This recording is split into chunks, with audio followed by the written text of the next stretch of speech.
Welcome to the Lions Share, where we talk family, faith, football, finance, and fun. I'm your host, Mitch Lyons. This episode brought to you, as always, by Mitch Lyons Wealth, your best game plan to protect, grow, and win retirement. And today we have a Thanksgiving edition, and I've brought on a special guest from the campus of Michigan State University, the Athletes in Action Ministry Director down there, Mr. Phil Gillespie. Phil, welcome to the Lions Share. Yeah, thanks for having me on, Mitch. I appreciate it. Well, it's great to have you, buddy. And just to kind of give our listeners a little background, I was doing the math in my head, and it's been about probably 16 or 17 years since we met, and we met originally at a ministry luncheon. I think it was a bunch of folks in ministry that were congregating down at a church on the south side of Lansing, and you gave a little demonstration of fishing for men with a fly fishing demonstration and and we kind of connected there. And I remember coming to speak to one of your small groups or your Tuesday night club, and it was at the Clara Bell Smith Center there at by the football building. And I remember Kirk Cousins was a freshman or sophomore, so I remember roughly it was '07 or '08 because he's been gone quite a while now. He's a middle-aged man, heck, quarterbacking down in Atlanta now, but. Yeah, And that's we've right. kind of been Yeah. fast friends ever since. And Ange and I have supported yours and Julie, your wife Julie's ministry down there, and you guys have done wonderful things. So, uh, gosh, how many years now, Phil? How many years have you been at Michigan State? Okay. Yeah, this is our 25th year. That's what I thought, but I don't want to date you. I knew it was a big number. So how crazy does that seem to think you've been on campus for 25 years ministering to kids? Oh man. In one sense, it seems like yesterday that we arrived, and in another sense, it just seems like a lifetime ago. When we first stepped on campus, my oldest of four was 4, and Wow. now he's 29. Now you're marrying off your kids and got grandkids coming, and geez, time flies, right? So, Yeah, yeah, but life is good. and you haven't changed a bit. You look the same as when I met you. I bet. I bet I look exactly the same. Me too, man. Other than all It's that just a little salt on more the side of salt, my a little head. more salt, and yeah, less pepper, but you still have quite a bit of pepper. I don't know. I get my hair cut. I grow it too long, and that's when I know I got to go get a haircut because too much gray starts showing up. So, but hey, that's neither here nor there. So, I love what you do, Phil, primarily because, when I was that age, when I was in college at Michigan State, I wasn't a believer. I didn't come to Christ till my rookie year in the NFL. And honestly, I remember being introduced to a ministry, Fellowship of Christian Athletes, had a little huddle group on my floor my freshman year, and I kind of got in a room and had the door closed behind me, and I got trapped, so to speak. Not that they trapped me, but I just kind of got stuck there, and I was uncomfortable with it. I wasn't ready at that moment. To start investigating the claims of Christ, and I kind of made it my point not to be on my floor at 7 o'clock on a Tuesday or whatever time it was, right, for the rest of that semester. And Right? and not until really later in my college career did I really start, had a couple relatives die my senior year, so much uncertainty, am I going to go to the NFL? Am I not? Kind of my whole world as I knew it was kind of turned upside down. And I think back and I think of what you've been able to do for kids at Michigan State to help them find that relationship with Christ sooner than I did and bring some balance and clarity and certainty to their life. I love what you guys do and speak to that, I guess, catching kids earlier. A lot of people, they either come to know Christ through their family at an early age, or maybe it's a much later if they didn't grow up with it. Speak to that, I guess, and kind of how you guys approach that with kids on campus. Yeah. Oh, there's a lot there. Everybody's a different story, coming into their college years. For me, I came into college life as a believer, but if I'd be honest with you, I'd say Jesus was number one, but he was probably third or fourth behind fun, girlfriend, my major. But it's kind of like church foyer talk, right? We know what to say Right. many times. And for me, my college career was a fork in the road. It forever changed me. Um, I all the things that I knew about Christ intellectually and in my heart, it took on a whole new perspective. My view of him just grew like crazy. And primarily the campus ministry I was involved with, which I serve with now.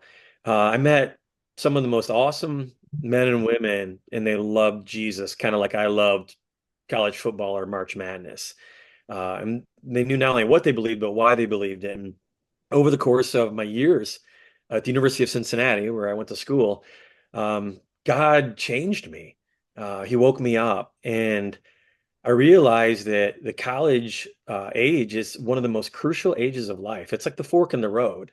A lot of decisions you make, a lot of habits you create, stay with you the rest of your life. And I majored in architecture. I spent 6 years at the University of Cincinnati in their School of Architecture. But God made it clear the last couple of years of my time there that He wanted me to build people instead of buildings. And I'm forever grateful for Him. And I've never regretted that because souls last a lot longer than buildings. Well, you're setting foundations, just a little different foundation, right? More important foundation for eternity, and Yeah. that's cool. Uh, let's talk about that. So you were involved with Athletes in Action at UC, um, right? Yes. Okay, Well, and so involved with Campus Crusade for Christ, Campus which Crusade is for the Christ. parent Okay. organization of Athletes in Action. So take us from, you finish up your architecture degree, then what happens next then? Where does God take Phil along his journey? Well, he took me to the dark side. He took me to Ann Arbor. Yeesh. Sorry for all you Michigan fans out there. So my first assignment, Julie's and my first assignment with Campus Crusade was University of Michigan, working with just general college students. So not athletes at the time.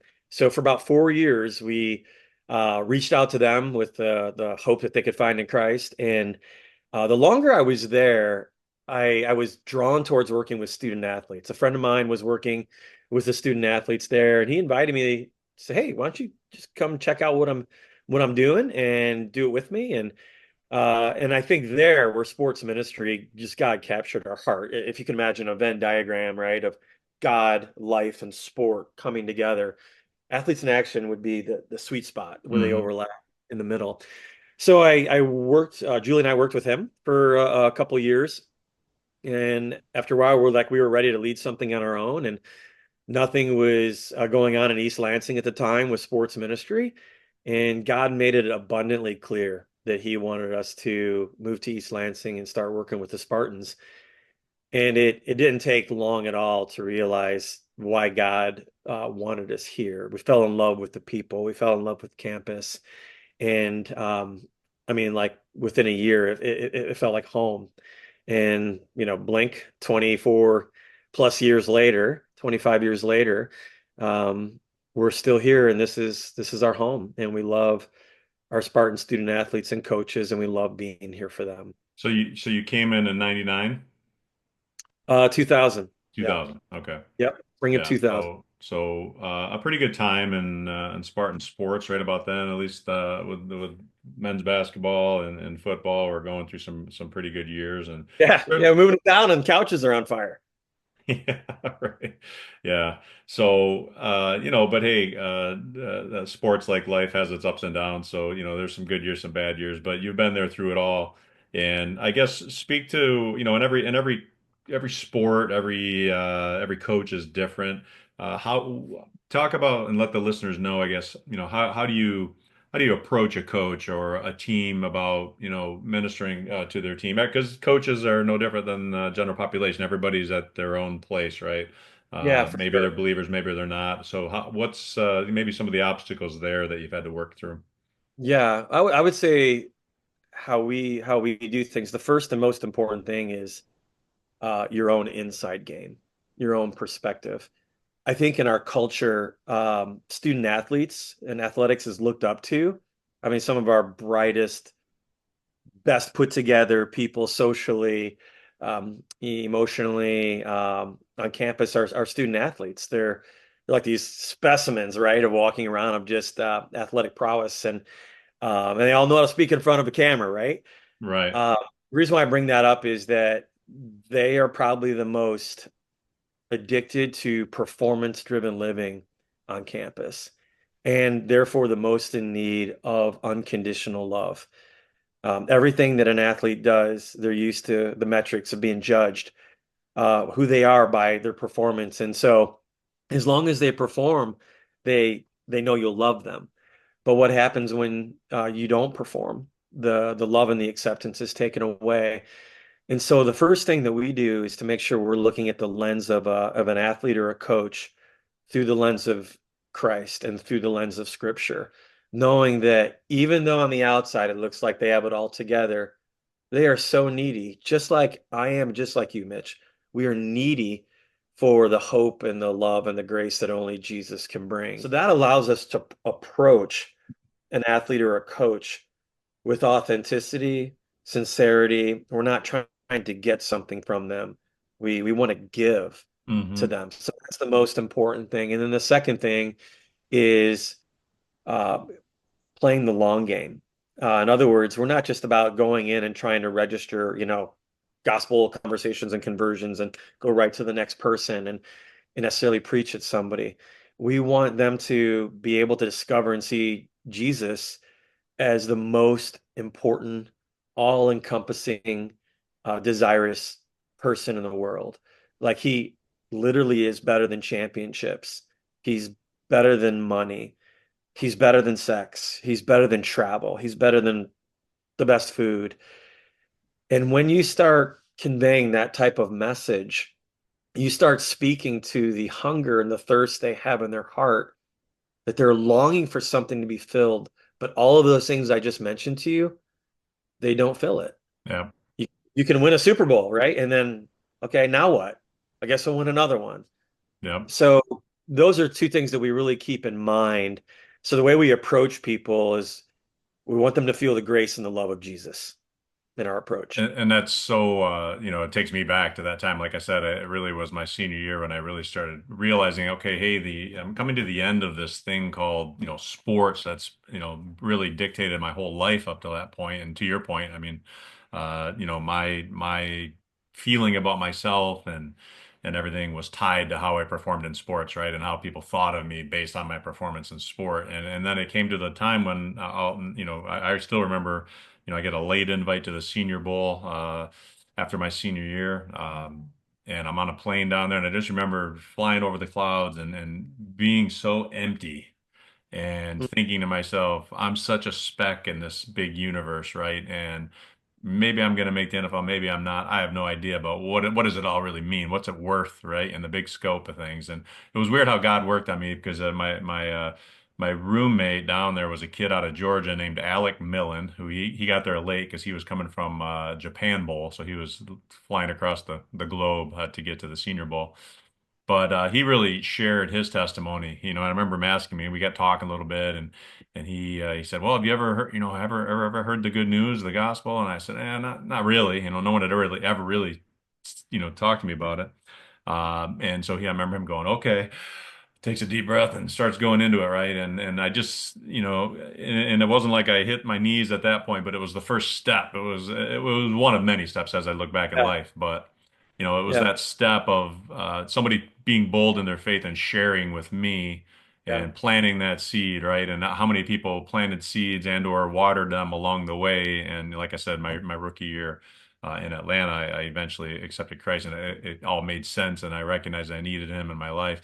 But how much better it would have been to realize that my freshman year in college, right? And have yeah, had that assurance and that confidence throughout all those years that were so filled with strife and angst because of sports and all that. And what you're doing to catch kids, earlier in the process, right? And be able to help them is awesome. And that's why we love supporting your ministry. And so I appreciate everything you're doing there, and it resonates with me because I was that kid, right? And I was that same kid that you're reaching every day. So and you hit on a lot of different sports, man. I guess talk about that. How many sports are at Michigan State now? There's a lot, and then you guys are reaching most of them, if not all. yeah. Wow. Well, thank you for your kind words, and yeah, it's a joy, right, to be here.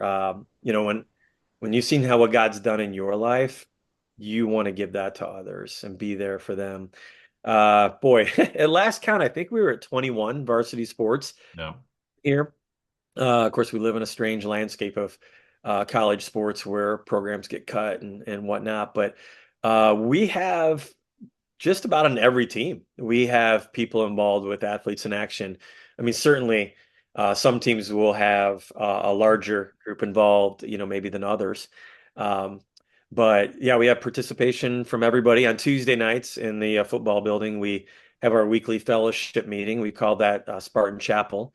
And, we usually have 100 to 120 student athletes out for that, where they can spend an hour of their time fellowship with each other, hear a talk about from the Bible that's relevant to their life as a student athlete, and yeah, and how they can, I guess, swim against the current that's on campus and be a fish that follows Jesus. And a strong current at that.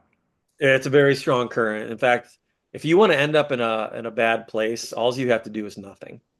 You just have to get your inner tube out and float down the lazy river. And what you thought was a little stream where you could just easily get out of, all of a sudden now is a huge gaping delta, like the Mississippi Torrent River. of water. Yeah. Exactly. So, yeah, that's what we do on Tuesday nights. And of course, we have team Bible studies and chapels that we do, pregame chapels, and individual meets where there's mentor discipleship relationships, and there's fun missions and outreaches that we do overseas, which are Yeah, which talk are about that a little bit because I know you've gone to South Africa a number of years now, and you've yeah. out to Colorado. I know you've impacted lives big time by getting them out of campus, out of their comfort zone, so to speak, and been able to reach kids that way. Yeah, it's amazing how that works, right? You can tell somebody right in East Lansing, you're like, look at me, right? I'm gonna tell you. It's like, okay. But then you take them somewhere and you go over the same material, but give them different experiences and give them a band of brothers and sisters or whatever to do this trip with, right? And it's a game changer.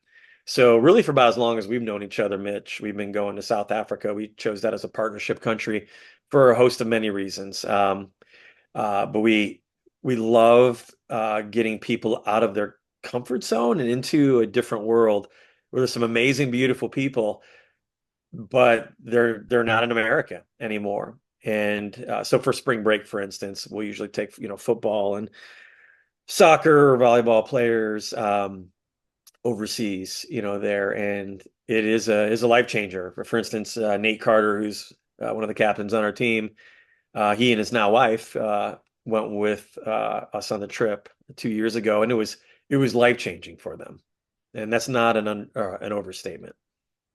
That's awesome. And so, and then talk a little bit about your trip to Colorado you take too. Yeah, that's a really unique trip. I think there's a lot of opportunities out there for student athletes to influence, younger kids and, work a camp or, do visitations in hard to reach areas or less fortunate areas. This is a camp that we do. We call it the Ultimate Training Camp. And what it is we teach them principles from the Bible that help them understand, how do I glorify God better in my sport? So it's to them. It's a ministry to them that God does a work inside their life where they're able to multiply that out and live that back on their team and reach other teammates or influence other people for the Lord and for the greater good. So they'll be out there with 200 other athletes from other countries, or excuse me, other campuses. Um, and yeah, different sports. It could be first string, it could be fourth string, it could be swimming, it could be football, it could be college basketball. And it's a week long and it's nothing like you've ever seen. I've been doing sports ministry for a long time. It is the best thing that I have seen out there domestically that a college athlete can go to, and the Lord changes their world. It's And amazing. and it's really to build their their strength in discipleship, right? So they're coming back and they're better able to disciple to their teammates. Yeah, and I think a lot of Christian athletes, if you talk to them, like, well, how do you glorify God in your sport? They're going to say like three things: like go to chapel, pray before the game, and do a really good job on the field, and not try to be a big jerk. Yeah. Or when I do become the jerk, I apologize right away. Give a big shout out when I score. Right, right. And glorifying God is so much more than that. For instance, what is your motivation for doing what you're doing? And this is not only translates to sport, But the world of finances, the world of, blue collar, white collar work, any discipline, any relationship, why do I do what I do? And what we've noticed through the years is that a student athlete will work really, really hard at working out, of trying to win, right? The W, the big W in their eyes is winning. Because if I win, I'll have parents' approval. I'll have approval from my teammates and people on campus. Maybe I'll get to play professionally. I'll get relationships, I'll get girls, right? Or I'll get guys or whatever. And Sure. eh, so you realize that they're not just working out and performing to try to win. It's a deeper issue that's there. And so all of a sudden, sport now doesn't become something that they can enjoy for what it really is. They actually become a servant of it, or a slave of it, literally. Because Why? yeah, because I mean you don't win all the time, right? And it's like being that addict. If it's winning that gives you that feeling you're searching for, well, that's great as long as you keep winning. But like you said, you win the Super Bowl, and guess what? The next day, whole Yeah, process starts over again, and it's yeah, never enough. You see these guys, fair enough. you just got to keep eating nonstop. You got to keep going for it, and that's what I felt. I just felt like. No matter what I did, whatever I accomplished, whether I made the NFL, whether I didn't make the NFL, it wasn't enough, right? Because eventually you're not going to be in the NFL, and then what? So uh, Absolutely. It it's becomes more than a sport to you when you're looking for your sport to provide your meaning, your purpose, your security, your worth and value, your love. What you're asking of it is to be God, and sport can never deliver that. So if you worship sport like that, you actually will become a servant or a slave of it. And when you lose it, and the breakup will inevitably come, whether mhm, you're cut from the team, done after 4 years, or even if you're, like Tom Brady and you've been in for 20 yeah, years, the end will come. And when it does, is you won't be losing sport, but you'll actually be losing your savior. You'll be losing the very thing that you were looking for to provide the deepest needs that only God can. And that doesn't end well. So yeah, we want to show them that in Christ, they could have the deepest needs fulfilled, but now they can look at their sport not as something that's going to give them everything in life, but as sport, something they can enjoy. And that's one of the chief ways I think of glorifying God is, what is my motives? If my motives are janked up, how can I glorify God in my sport by, praying before the game and all this, if my whole reason for having it in my life is to take God's place? yeah. Yeah, that's great. And so over the years, obviously you've had a guy like Kirk Cousins who obviously was very strong in his faith when he arrived on campus. You've had other good leaders like that. How much of it, Phil, becomes driven by, student-led ministry, right? Those guys on the team that you're trying to empower to take that leadership role, right? Because they always say the best teams are player-led teams, right? And that's no different Right. than when it comes to ministry too. Because if that freshman kid sees a senior quarterback, is worshiping God and giving praise to God, that's going to have an impact on that young guy. How important is that? Yeah, oh my gosh, that's hugely important. Like, I mean, come on, Mitch, if you do the math, right? You get out your calculator. Okay, how many student athletes? Okay, Phil's got to reach them all, or Phil and Julie have to reach them all, or whatever. And by the way, you have four Possible. kids and It's a like a life to lot of live, people right? in church, their mentality is like, pastor's going to do it all. Well, that never was supposed to be the case. Right. We're to reach people and equip them so that they can reach and love on their teammates. And when they graduate, and they actually can be a light for Jesus no matter where they're at, and they know how to introduce someone to Christ and build them up in their faith. So yeah, it was never supposed to be us. And honestly, like you said, the player-led teams are the best teams. Like, even with our ice hockey team, we're just seeing it's so fun to see what God is doing. Or literally half the team is in Bible study, and that is a big Well, and the shout. coach was a former player that was in Yeah, ministry, right? yeah. I Yeah, mean, Adam was shooting pool at my house when he was, playing here. right. That's cool. So, Full circle which is moment. nice to have been here so long. You build trust with people. That's one of the perks of being in a place a long time. But But yeah, I mean, that hockey team, there's guys who have come to know the Lord on it who have influenced their teammates. And that young guy sees, an upperclassman or a captain or whatever involved. Yeah, he wants to get involved. So, um, yeah, you're helping. eh, You're not giving somebody a fish, you're teaching them to fish, if I can use that analogy. Yeah, Uh, you're because I'm not going to be there for them every step of their life. They're only with me a few years, right? And in NIL culture, it's not a guaranteed 4 or 5 years anymore. right.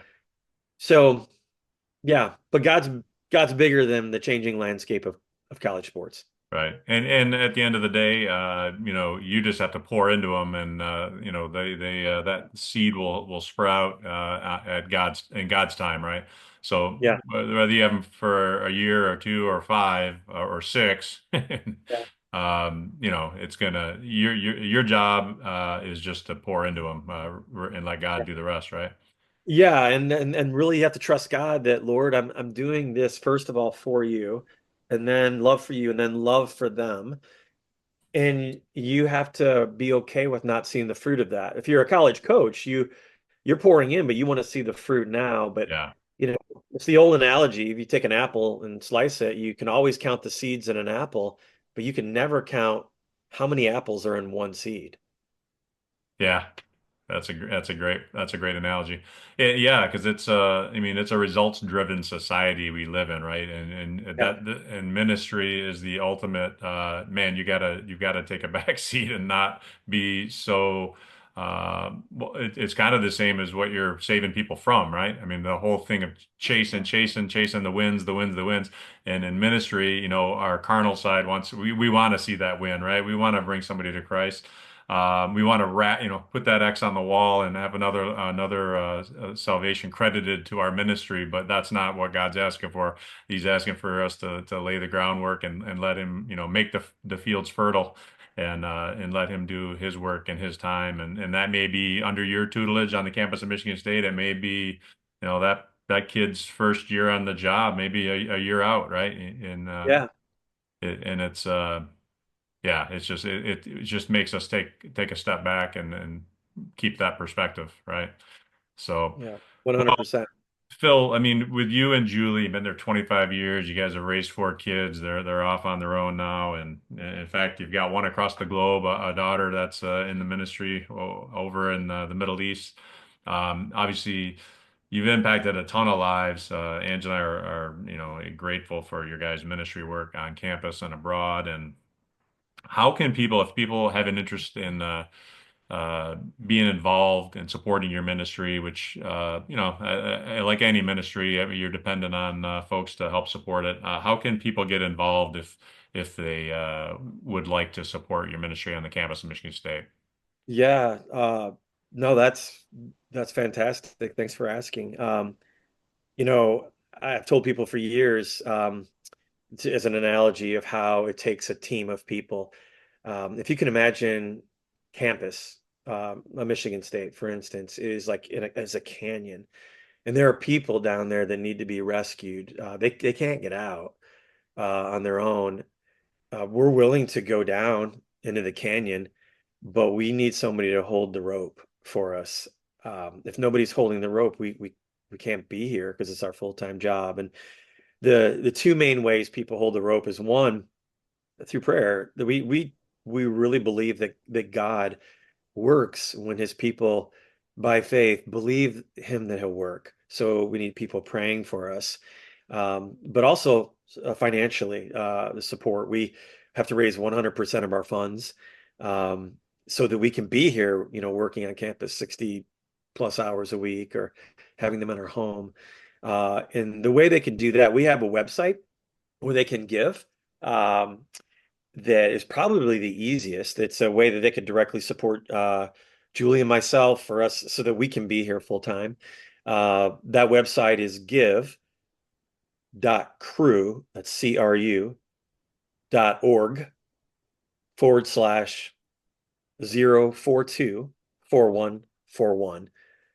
Yeah, So let me just give that again for folks. If you're listening, if you're on YouTube and you're watching this, we'll put it on the screen for you. But it's give.cru.org, give.cru.org, and then forward slash, you said? Forward slash 042 41 41 042 41 41, and any gift you might give will go to directly to Jill or Phil, not Jill, Phil and Julie. You guys are like Benifer, right. Phil and Julie. Coolly, just put us Uh, it'll, together. Coolly. it'll go directly to support their ministry. And 25 years strong, my brother. Hopefully, we're here talking 25 years from now. And how old would that Amen. make us? That'd make us pretty old. But you may be retired at that point, but I know you'll still be preaching Jesus. So I thank you for your time, my brother. And, it's been great. It's been a great ride with you guys. And we look forward to seeing you make an impact continually going forward. Yeah. Thanks, Mitch, for having me. I really appreciate it. Yeah. Happy Thanksgiving to you and your family. And God bless, brother. Yeah. Likewise. All right.